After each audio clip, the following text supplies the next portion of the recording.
It's up!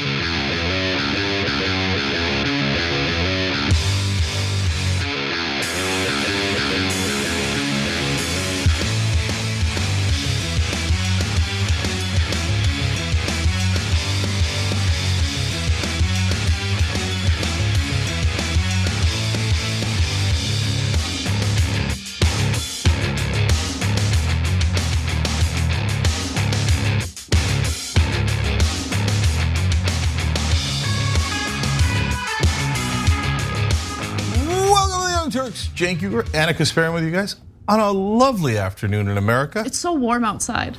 Okay, well, that's easy for us to say in LA, although it hasn't been easy. It hasn't been easy. The last 3 months in LA have been cold and raining. Yep. So anyways, all right, much love, guys. We got a ton of show for you guys. Some controversies along the way. Let's have some fun. I don't know how fun you might find this, but let's do it. We need to prepare for war against China. I don't mean go to war. I don't mean initiate a war, but they are preparing for war. We are completely unprepared as a nation psychologically. We are completely unprepared economically and immigration-wise and securing our border. This is what we put up with. It's absolutely unbelievable. That's it. I'm done.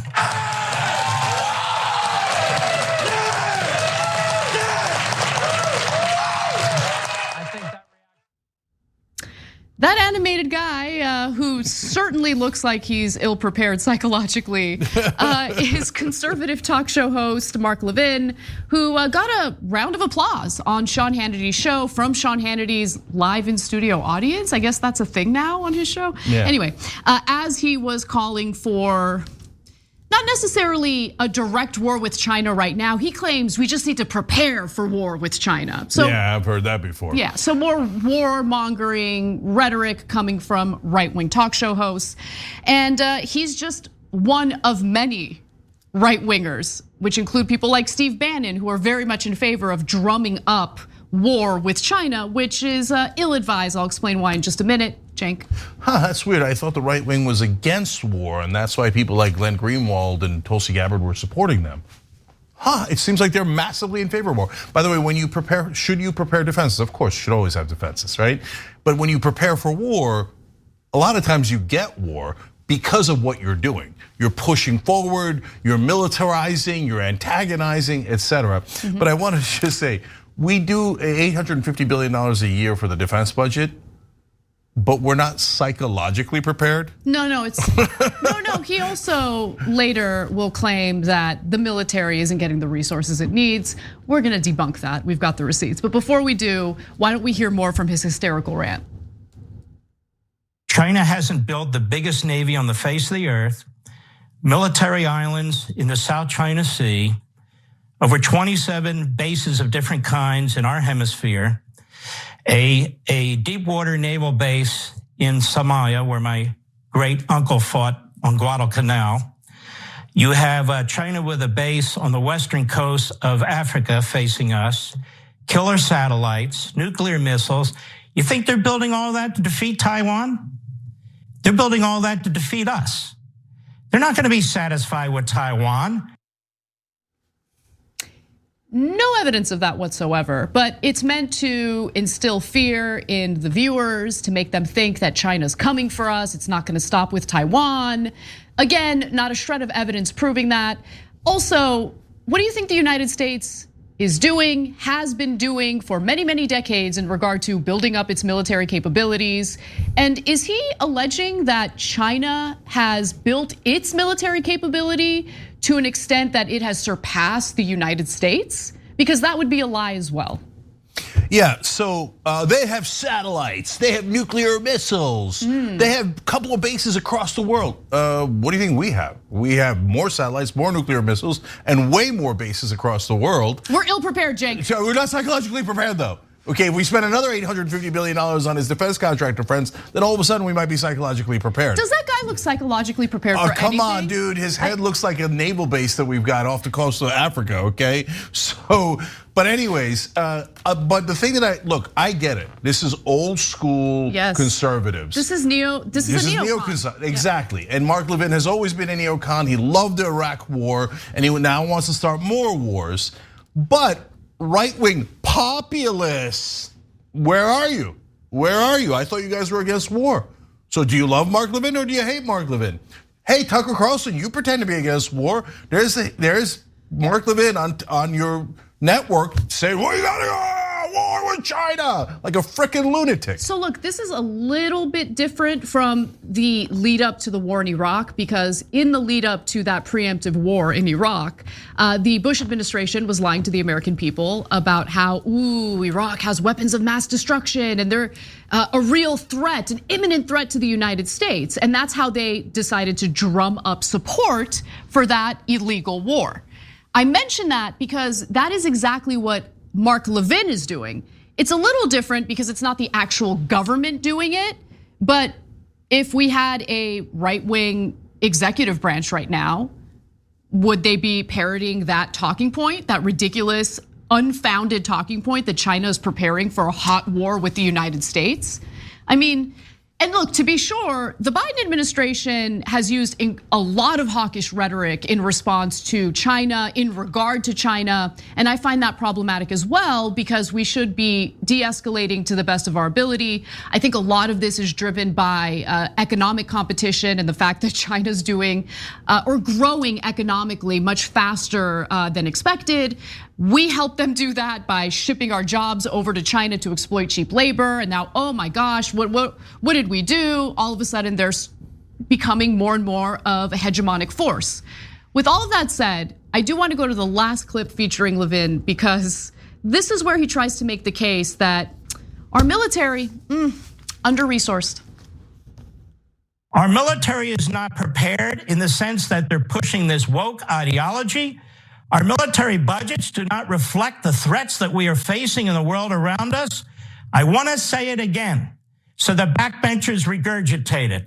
We must prepare for war against China, not because we want war, not because we're going to cause war, but because they want war. They've only communicated it 10,000 different ways, whether it's violating our airspace, navigable waters, threatening our ships, threatening our country, threatening our people.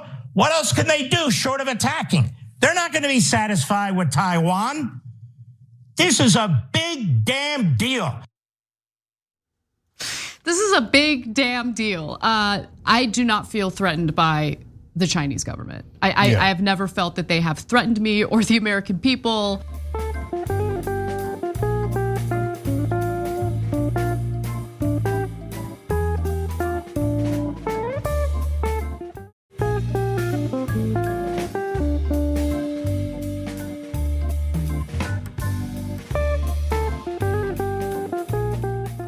When Levin mentions how they violated our airspace, I'm assuming he's referring to the surveillance balloon. Yeah, the one balloon, and then we shot down a whole bunch of balloons that weren't theirs, right? Including we showed them. Yeah, a couple of kids' balloons. But so look, there's two things that I like there. Number one, the lies that he made up. They're threatening our ships. Really?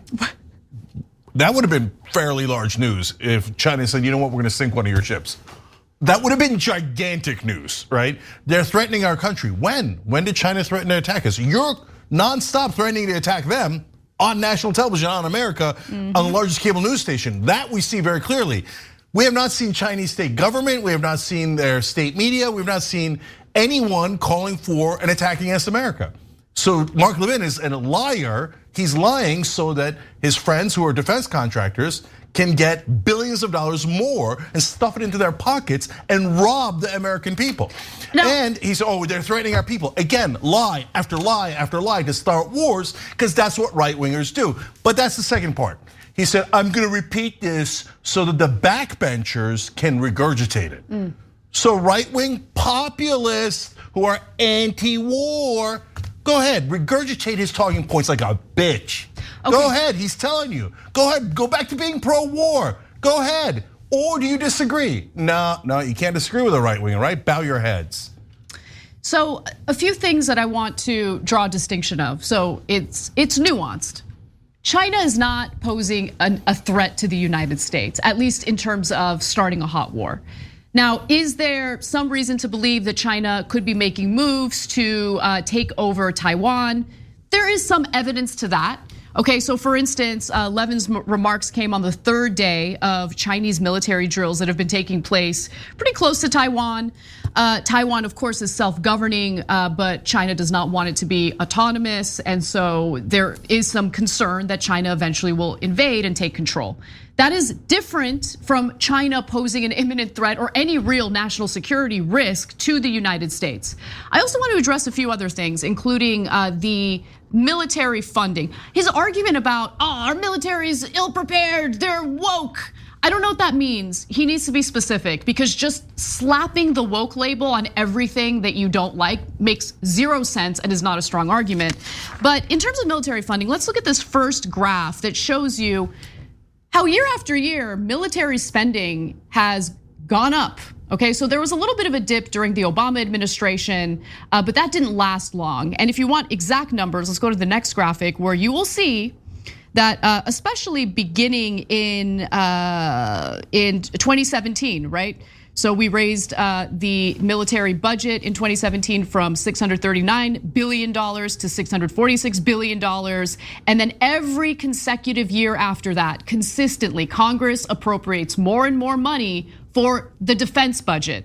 So how many billions of dollars, hundreds of billions of dollars, do we need to reach $1 trillion for Mark Levin and all of the other military contractors to feel prepared for a potential war with China, which we should do everything and anything to avoid? Okay, that should be the real objective here. But of course they don't want that. They want to drum up war with any country if it's financially beneficial for the defense contractors. The United States has also been selling military weapons to China's adversaries. And if the United States is selling weapons to places like Japan and Australia, you might get a little concerned about that. You might want to make sure you, as the Chinese government and the Chinese military, are prepared in case the United States does something. Yeah, so look, unfortunately, politics in America is black and white. So here we're gonna do nuance no matter what anybody thinks. Number one, we don't think the Chinese government are good guys, okay? So could they have bad intent towards Taiwan? Of course. Do they have bad intents toward the Uygur Muslims that they have in concentration camps? Of course, right? Is it basically a dictatorship? Yes. Does that mean we should start World War III? No, it does not mean that, okay? So if you're China, you might be a bad guy in regards to the concentration camps, etc. But as you see weapons popping up in Japan, Taiwan is surrounding you, right? What would you do if it was us? We saw weapons of our people who keep saying we're the enemy, right? And all of a sudden they're funding missiles in Canada and Mexico and Cuba. Oh, right, even just Cuba, we nearly started World War III. That's exactly right. Okay. And Jake, it's important for you guys to know the specific details. We're not just pulling this out of, whatever. Japan, for instance, an adversary to China, announced its plan to embark on a 5-year, $320 billion military buildup to secure offensive strike capacity amid growing regional tensions.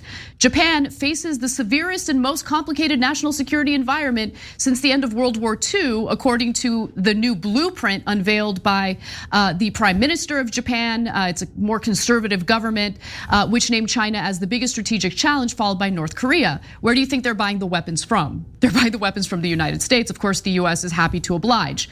Japan plans to buy long-range weapons capable of striking China, including hundreds of Lockheed Martin's Tomahawk land attack missiles and joint air-to-surface standoff missiles, a boon for one of the biggest players in the powerful US arms industry, which is already poised to rake in hundreds of billions of dollars in public money following Congress's passage of an $858 billion military budget for this fiscal year, 2023. And that's not all. Same goes for Australia. Apparently the US announced its plans to deploy up to 6 nuclear-capable B-52 bombers to northern Australia, where they would be close enough to strike China.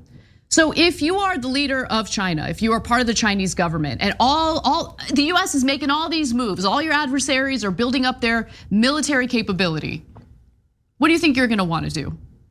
So it's right now, it's really like an arms race. It's a bit of a Cold War, and we wanna prevent it from devolving into a hot war that's gonna get innocent people killed. Yeah. So look, I keep getting in the face of the right wingers. Steve Bannon had similar comments about how we have to be ready for World War III.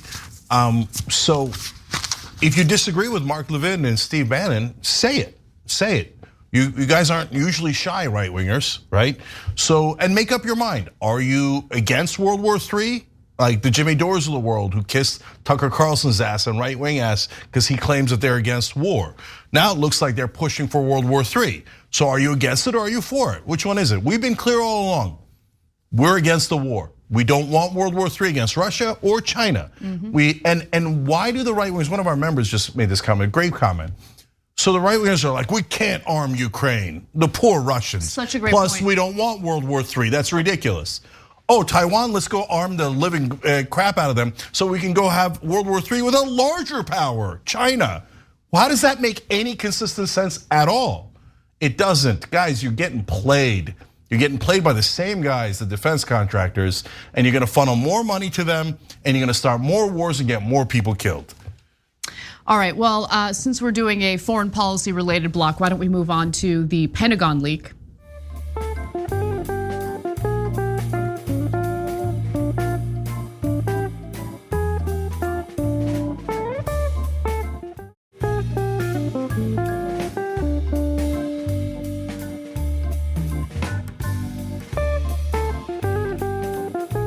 US intelligence officials are now trying to do some damage control after a leak of Pentagon documents. We'll tell you what the documents contained in just a moment, but I think it's important to learn about the developments in regard to how these leaks came about in the first place. Now, we don't know exactly who leaked the documents. There is already a full-blown Justice Department investigation into this. The leaked documents revealed confidential information about the war in Ukraine, as well as intel that the United States gathered on its own allies. Again, more details on that in just a moment.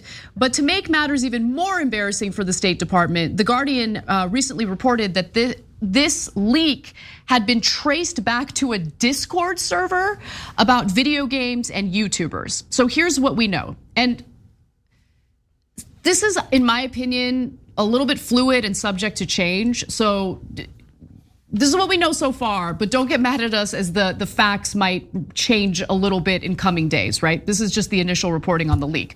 So The Guardian cites open source intelligence analysts as its source for the report. The report explains that before the leaked documents were made known to the general public, they were circulating around several private Discord servers, the first of which was called Thug Shaker Central. Okay. So one intelligence analyst who spoke to The Guardian said this, quote, posts and channel listings show that the server's users were interested in video games, music, Orthodox Christianity, and fandom for the popular YouTuber Oxide, who has a military-themed YouTube channel. This server was not especially geopolitical in nature, although its users had a staunchly conservative stance on several issues, members told Bellingcat. Now, racial slurs and racist memes were shared widely. So of course. Gives you, I mean, it's, yeah. Of course, they already said it was conservative. Okay, so posts and channel listings show that the server's users were interested in video games, music, Orthodox Christianity, you get the point. So the server was not especially geopolitical in nature, just want to reiterate that. Now, according to the report, the documents were leaked when one server member posted them to win an argument about the war in Ukraine. After that, the leaked documents started circling around a few other private Discords, including a Minecraft theme one before leaking to 4chan. So before we pivot to the contents of these leaked documents, any thoughts on the way this was leaked? Yeah. So first of all, I gotta give you guys a little bit of a clarification. So we show videos every once in a while. Those are randos playing video games. That's not who it was leaked to. Okay, just to be clear. So now, in terms of how they did the leak, well, it seems like it's a right winger who did the leak. It's leaking to right-wing Discord channel. I don't know what Minecraft has to do with it, but that's kind of a fun angle. But if it has anything to do with 4chan, it's mental right wingers. So now, is the substance correct? I don't know. right? I mean, I've never seen the right wing be correct about anything, but we don't really know who the source is. We don't know who the source is. The DOJ, along with the State Department, is furious about this, and they're now engaging in a pretty, in an investigation. They want to find out who leaked it, because that's the one thing that like the State Department will not stand for, right? If you ever embarrass them on their conduct or things like this, them spying on allies and committing war crimes, they won't, self-reflect and maybe reconsider whether committing war crimes makes sense. They'll just get mad at the leaker. Yeah, and so I don't want you to misinterpret what I'm saying. Look, am I surprised that there might be war crimes that we committed? Not at all, not at all.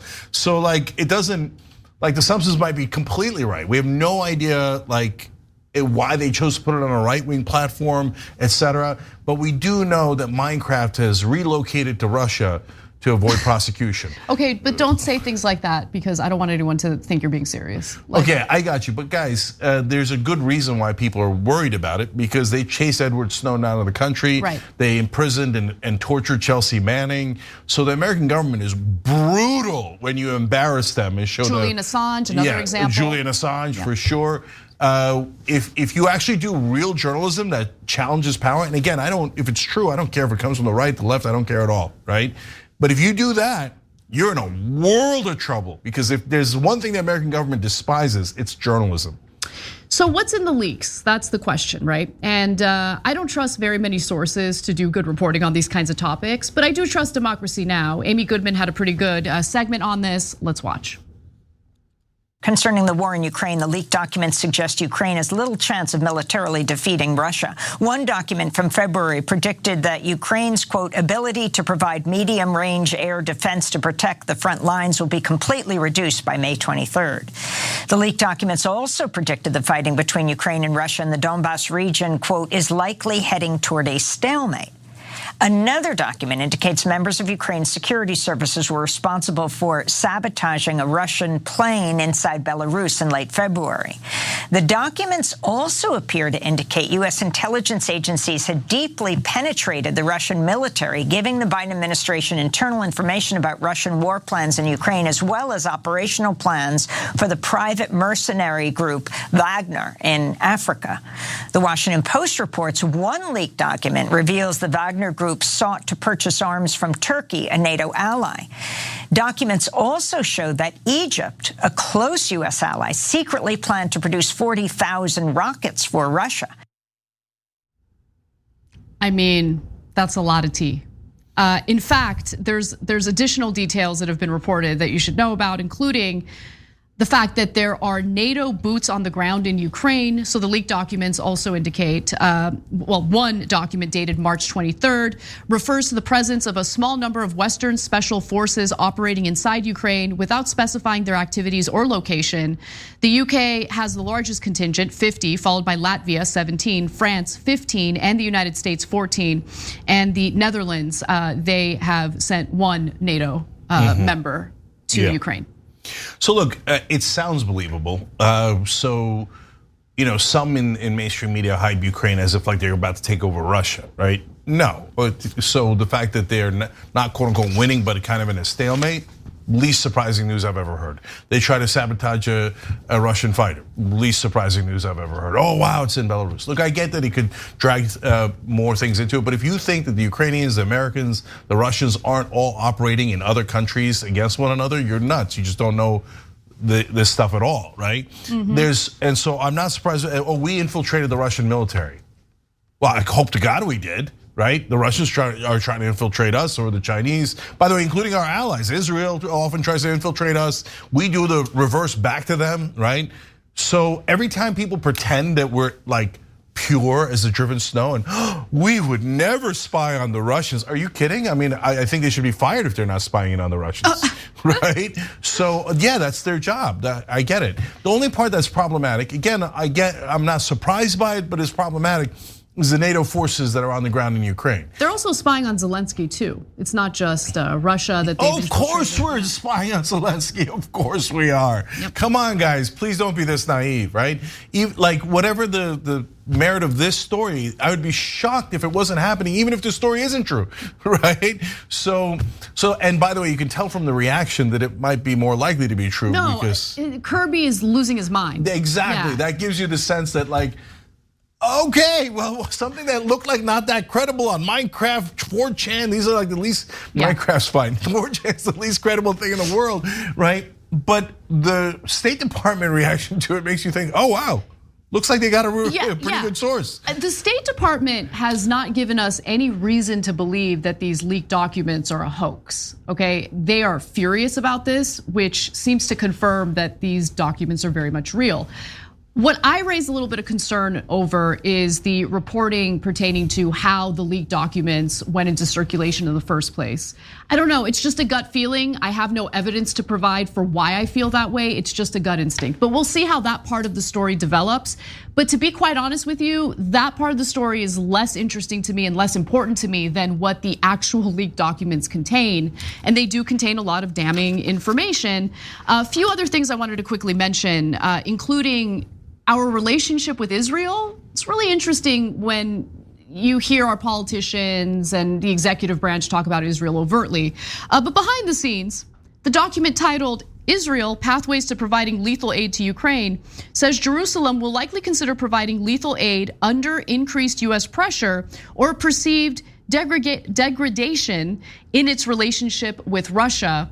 And in addition to that, we were spying on Israel, okay? So one document reveals that the United States had also been spying on Vladimir Zelensky, the Ukrainian president. That is unsurprising, said a source close to Zelensky, but Ukrainian officials are deeply frustrated about the leak. Yeah, so again, the only people who are mainstream media reporters or incredibly naive would be surprised by any of this. Of course we spy in on everybody, including our allies, right? And the part that nobody talks about Israel, in regards to Israel, is how we use them as an ally. Like if you're looking at it from the outside, you think like, what does Israel ever do for us? Like we give them billions of dollars, we give them Iron Dome. Okay, that's all good. That means Israel's protected. But then they turn around and never listen to us about the Palestinians, the settlements, any like encroachment. And so you name it, they never do anything for us, right? But what you don't know is behind the scenes, every once in a while when we need dirty work, our CIA, our intelligence guys goes to Israel and go, hey, you wanna do the dirty work for us? Yep. And so that's the part that they don't say out loud. And by the way, probably the #1 reason they're most pissed about these leaks, because that's the stuff that's super sensitive. But again, I wanna finish the thought on the NATO troops inside Ukraine. The reason why I point that out as the most dangerous of these revelations is, if the Russians drop a bomb and it lands on NATO soldiers, then I don't want our side going, oh, well, that's it. They killed a guy from Netherlands and a guy from the US. That's it, we gotta go to World War III. No. If you're gonna put soldiers inside Ukraine, that's on you, that's not on the Russians. We gotta take a break. When we come back, we will talk about a pretty hot button issue that will just come back. We'll see you in a few.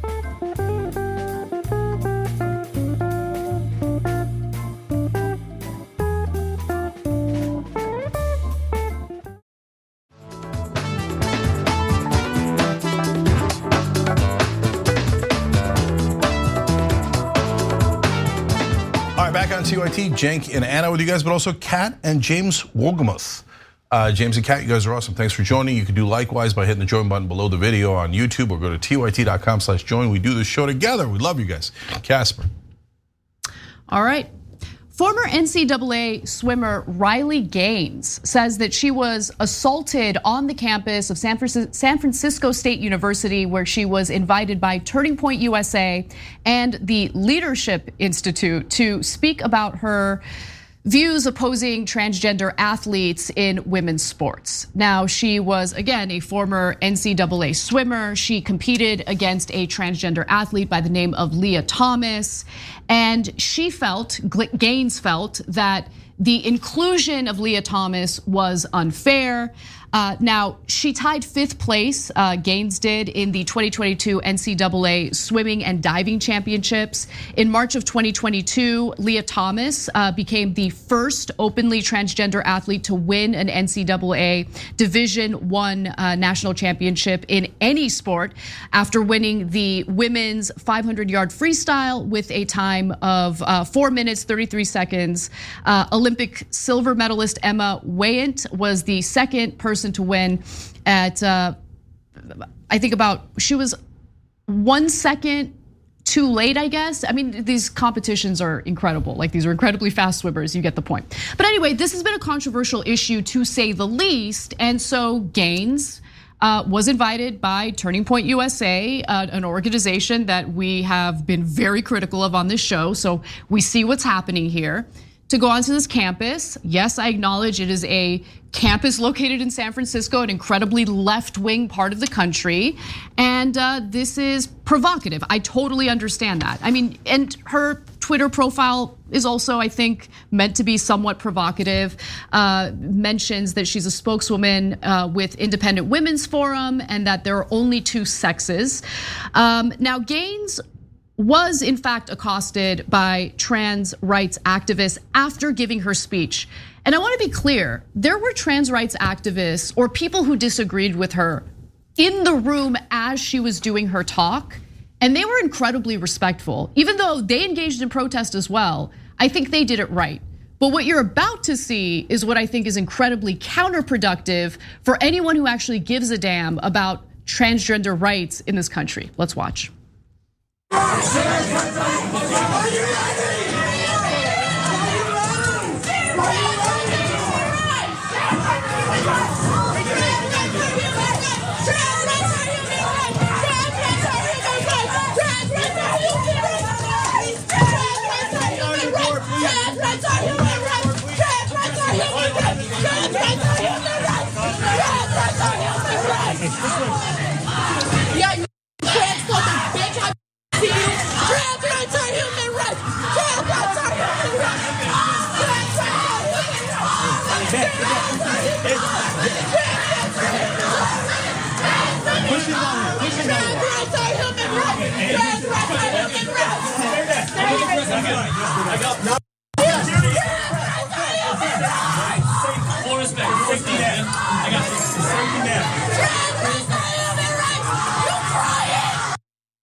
So after that, Gaines had to be escorted by campus police into a safe room where she remained barricaded for literally 3 hours. There's documentation proving that, which we'll get to in just a moment. In fact, she couldn't leave the room until members of the San Francisco Police Department showed up to escort her out of that barricaded room and to safety. She says that campus police did nothing to help her get out of the room that she was barricaded in, although in the video you can clearly see that they escorted her to that barricaded room as that mob of students were going after her. Now, documentation again does prove that she was barricaded for 3 hours. So Golden Gate Express tweeted out a thread, kind of documenting key moments of this whole incident. So Riley Gaines has been escorted out of the event into a side hallway in the HSS building. Students were following through Trans Women Are Women, or yeah, and then there's a timestamp, 8:31 p.m. is when that happened. The next tweet that's relevant at 11:21 p.m., SFPD announced that those who stay to protest are now unlawfully congregating and will be arrested if they refuse to disperse. And then finally at 11:38 p.m., Riley Gaines left the campus. So clearly from 8:30 to 11:30, 3 hours, she was in fact barricaded in that room as people were outside saying some pretty terrible things, and it was threatening. If you're someone who's barricaded in a room and you know there's people outside who are screaming at you and they're that animated, it could be intimidating to say the least. I do want to also just go to one more video showing that some members of that group floated the possibility of Gaines paying a ransom if she wants to be let go. Let's watch. Tell her to pay us. Tell her to pay us and then she could go. $10 each.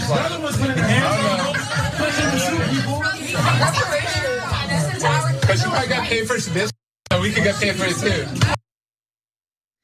Now, it's worth noting that there were trans rights activists in the room as she was giving her talk, and I want to show you what I think a productive protest looks like. Let's watch. You go, they honor you, they name their Woman of the Year. And so I went to this convention, it was in January, it was in San Antonio. And so I go to the convention, obviously not in support because the award was immediately meaningless. So they're holding up signs the whole time showing their support for the transgender community. There was also a Q&A portion where there was disagreement. They exchanged their comments, their disagreement with one another. I think that's productive. But what happened outside of that room, what happened for the 3 hours following her talk, not productive. I don't understand how anyone would think that this is gonna win over hearts and minds in any way. Okay, so I know exactly where it went wrong, in my opinion. And so this is broken down in my opinion, to two very distinct protests.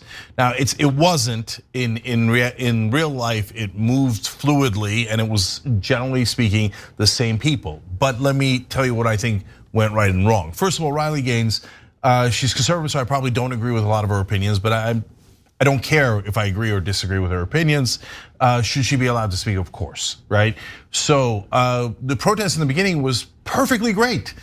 So they entered the room along with supporters. They stood in line, got their place. Nothing wrong with that. They asked her good questions. Nothing wrong with that. They weren't supposed to make signs. They took flyers from TPUSA and made them into signs. Nothing wrong with that.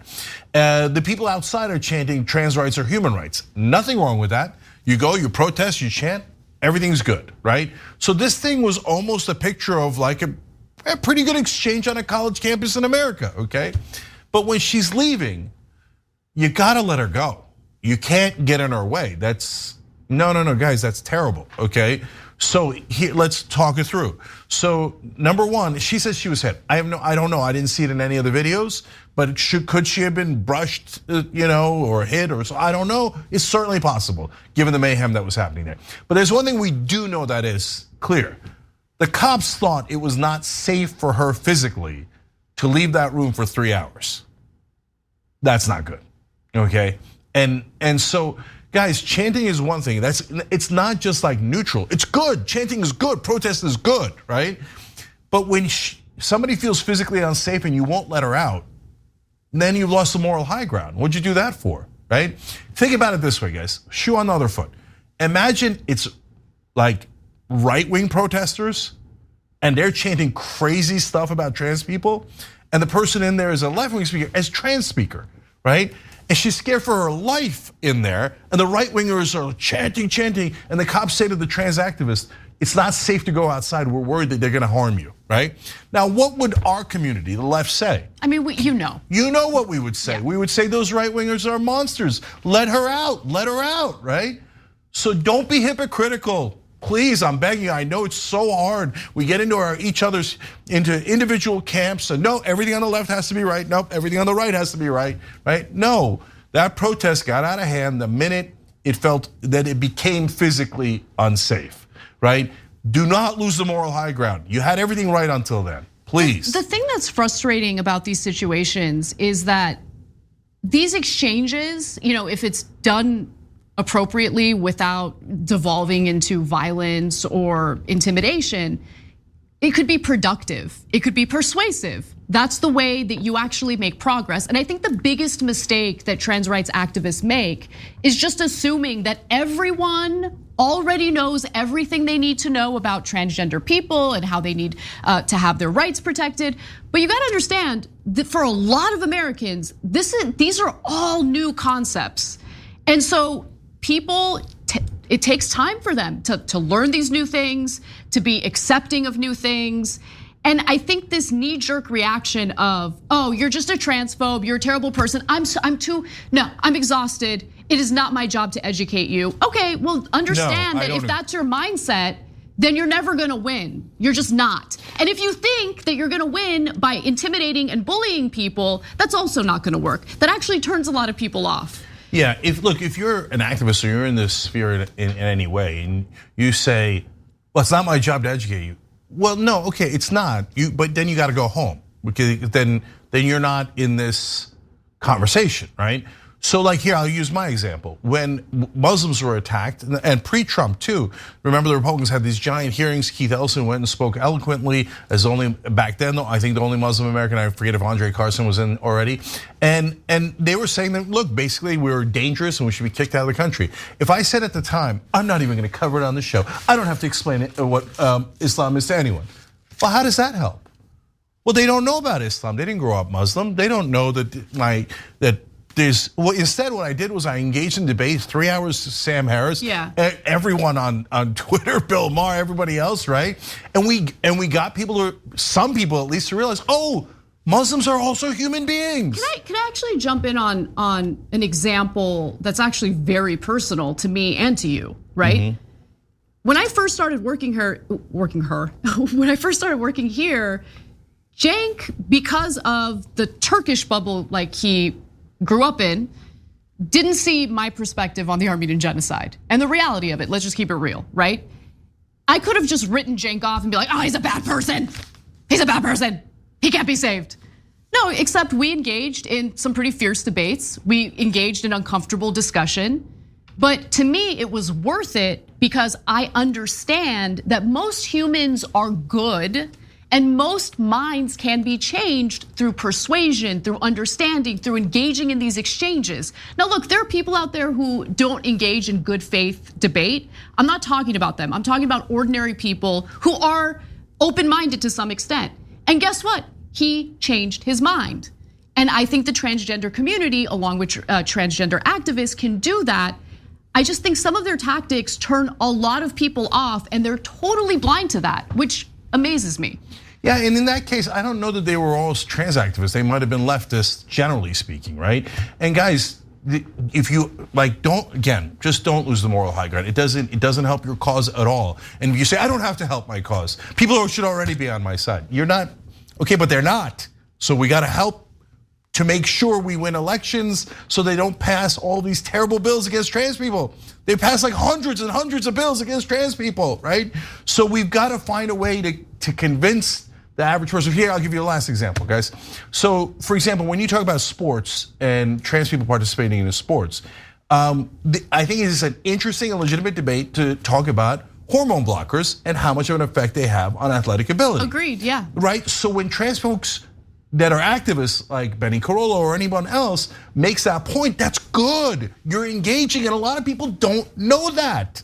Okay, so that's great, do that, right? And that might change some minds. By the way, and then it's okay if the right winger or the moderate or whoever or the newbie or even me says, hey, you know what? I'm not sure I'm quite convinced yet, but let's keep talking about it, right? How much do the hormone blockers affect athletic performance? That's a legitimate debate. Yeah, exactly. When the right wingers say, oh, trans people are mentally ill and we should take away their rights, that is not a legitimate debate. We fight back ferociously on that, but politically and rhetorically, because they're gonna win on the politics of it and they're gonna keep passing those atrocious laws unless you convince a majority of Americans that you are right. And by the way, guys, we've been through this 100 times and we've been through it in TYT history. We were right about gay marriage, and what do? We fought and we fought and we fought, and we convinced America that we were right. Now, I know they're retrenching a little bit, but overall, if you do it the right way, you can win, and we have won, and we're gonna win on this too, but not if you go over the line, then the right wing will have cause to be extreme in the opposite direction. Final thing I'll say about this is we need to foster an environment that allows curious people to ask questions without fear of being labeled all sorts of atrocious things. Some people are genuinely curious. Some people don't know all the answers and want to ask questions. Simply asking the questions doesn't automatically make them bad faith actors who are just trying to trash the transgender community. I think when it comes to youth gender medicine, when it comes to transgender athletes, there are areas that I think are deserving of some debate among good faith actors, and we need to be open to those conversations and open to those debates. If we devolve into acts of violence or preventing people from being able to exercise their right in speaking, I think that it's only gonna do more harm than good. All right, we gotta take a quick break. When we come back, we've got more for you, including, this is probably my favorite story of the day. Elon Musk and Matt Taibbi have broken up. What happened? I'll tell you more when we come back.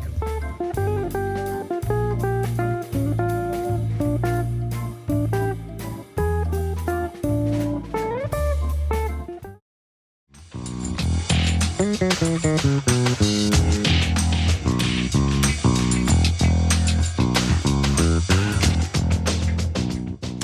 up, guys? Welcome back to TYT. Anna and Cenk with you. Lots more to get to, and Cenk is going to stop reading comments right now. So, William Bonner and We Dieter 72 just became members. We appreciate it. The join button below. Guys, no. On Twitch, Hyphen8 says trans community are already afraid for their life. Good that someone on the right felt scared. No, not good.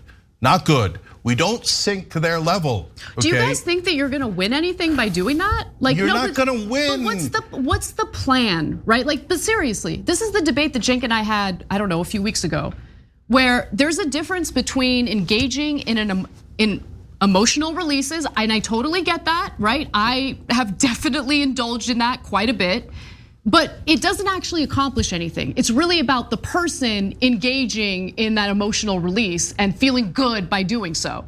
But in terms of like thinking strategically in how we can successfully fight back against these abhorrent bills and laws that are being passed in red states, what we can do to protect transgender people and actually ensure that there are rights for them, healthcare rights, making sure that they're protected from these disgusting politicians. That matters. So what is the strategy? What is the plan? Because if the plan is we punch Nazis, okay, great. But that's not gonna win anyone over.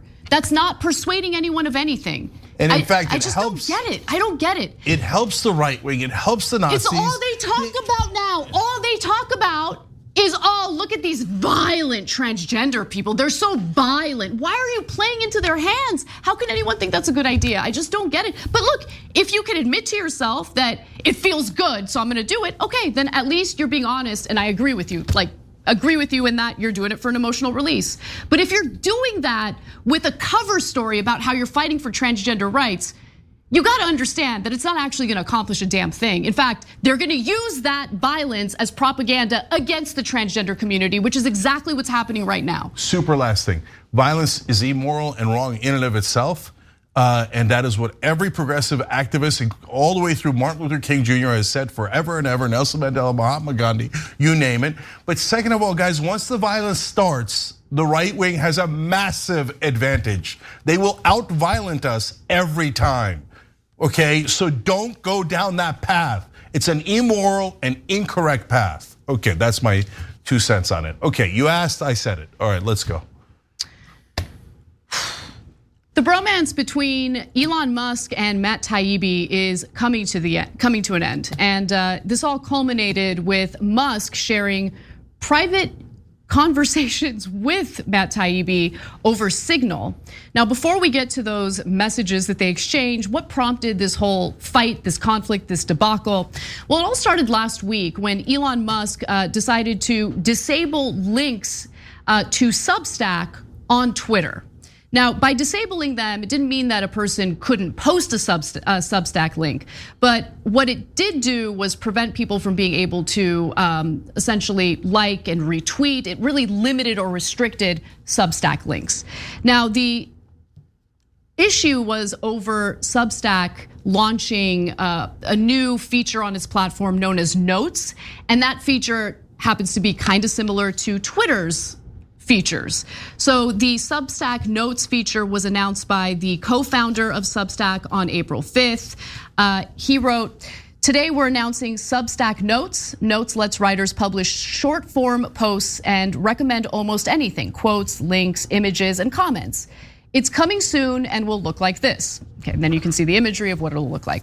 Now, Substack links, according to Mediaite, were limited on Twitter because they could no longer be retweeted or liked, and the embedding of tweets in Substack articles was interrupted. And what does that mean? Well, if you wanted to embed a tweet in one of your articles on Substack, you just wouldn't be able to do it, and you would get hit with this. This is what it would look like. Twitter has unexpectedly restricted access to embedding tweets in Substack posts. Our team is working to resolve this issue as soon as possible. Now, this enraged some pretty notable Substack writers, including Matt Taibbi, we'll get to in just a moment, Barry Weiss, Michael Schellenberger.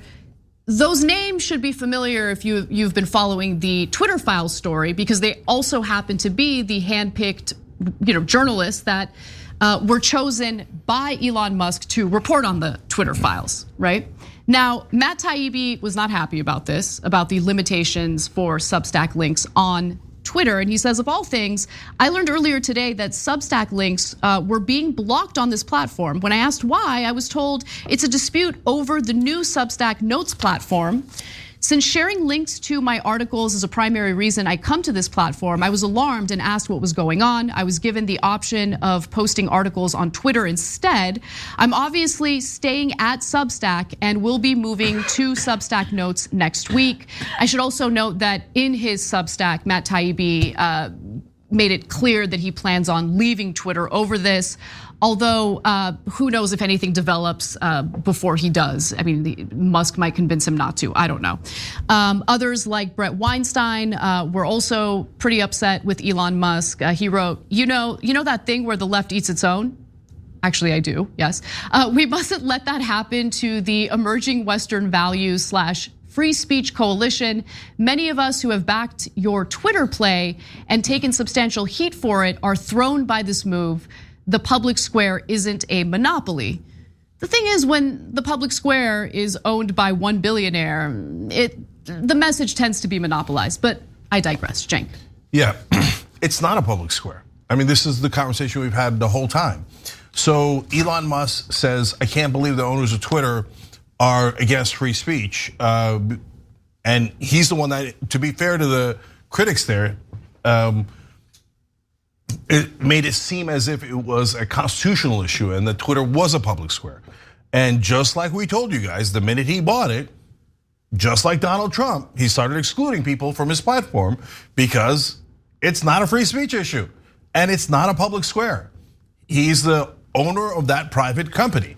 So now the right wing's catching feelings because he's excluding them, just like we told you he would, B, he has every right to as the owner of it. And C, there is free speech. None of our constitutional rights, that includes the Second Amendment, includes the First Amendment, are unlimited. So the classic example is you can't shout fire in a crowded theater, right? So when you have a platform and you're running a platform, you're not the government, but even so, in fact, more so, there's a bunch of things you go, well, that's not a productive conversation. Oh, that guy's threatening violence. No, that's wrong. I don't want threats of violence on my platform. That makes sense, right? And then you make your own rules, and everyone that owns a platform makes their own rules. If you like those rules, stay with that platform. If you don't like the rules, then you move off that platform, okay? But this whole thing of like, I can't believe it, Elon Musk was supposed to be our savior. No, he's not your savior. He's a dude trying to make money off of you, okay? And it's not like he's a left-winger where we have principles and we care about people and we fight for people who we don't know, etc. He doesn't even claim that. He's just like, oh yeah. And guys, why did Elon Musk buy Twitter? He did it so he could manipulate markets. Okay, but hey, I know he's your hero until it turns out he isn't. So let's move on to the Elon Musk blow up on Monday night because things got even worse. Now, in response to that Brett Weinstein tweet, he claimed that Substack links were never blocked, that Matt's statement is false. Substack was trying to download a massive portion of the Twitter database to bootstrap their Twitter clone, so their IP address is obviously untrusted.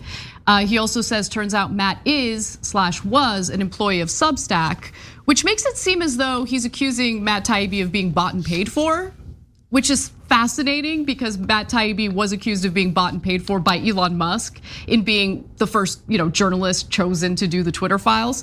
Now, Chris Best, who's the CEO of Substack, responded to that saying, Matt Taibbi is not and has never been an employee of Substack. He writes a Substack and gets paid directly by his readers. Musk, though, later reversed course on his decision in regard to Substack links, making Substack links functional on Twitter once again. Although if you search for Substack on Twitter, you will not get Substack. You will get a weird results, including results for newsletter, which makes it pretty clear that this was like coded into the platform to prevent Substack links from coming up if you're searching for them. Anyway, but the feud wasn't over yet. So this is where it gets really good. So it starts with Michael Schellenberger posting an article, an article on Reason that Musk didn't like. So he writes, despite all the dismissive assertions from pundits, the Twitter files revealed a high level of coordination between tech companies, government agencies, and political figures. It is thanks to Musk and Taibbi that this is now apparent. And in the piece that was not written by Michael Schellenberger, it was written by someone else, it basically argues against what Elon Musk was doing with Substack links. This enrages Musk. Musk, for some reason, thinks the article is written by Schellenberger, even though it wasn't. He probably didn't even bother to really read it. And so he retaliated against Matt Taibbi by posting screenshots of their Signal exchange. So here it is. Total child. Total child, absolutely. And look, honestly, he accuses Taibbi of being a Substack employee. So it's more of that, like you're bought and paid for. Let's go to the next one. Okay, so this one's really interesting. So Matt Taibbi asks him, you're taking down all of my Twitter files threads because you're mad at me personally for not leaving the company where I was already employed, really?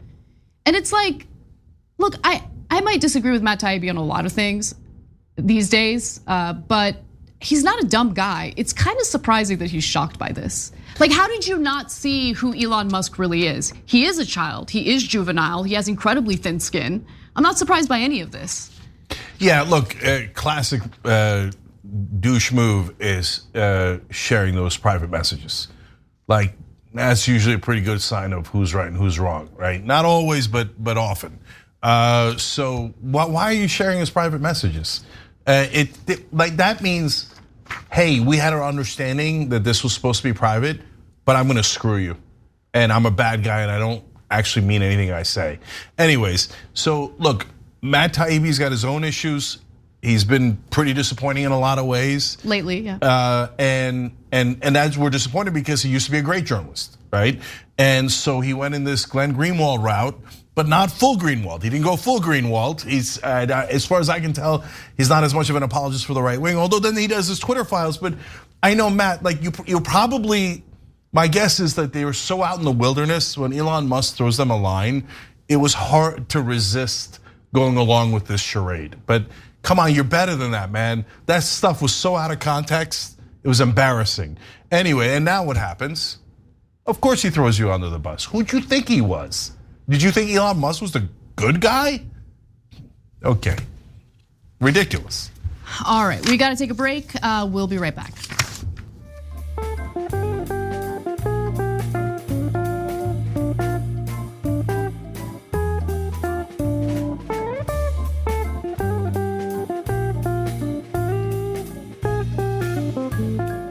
Thanks for listening to the full episode of The Young Turks. Support our work, listen ad-free, access members-only bonus content, and more by subscribing to Apple Podcasts at apple.co/TYT. I'm your host, Cenk Uygur, and I'll see you soon.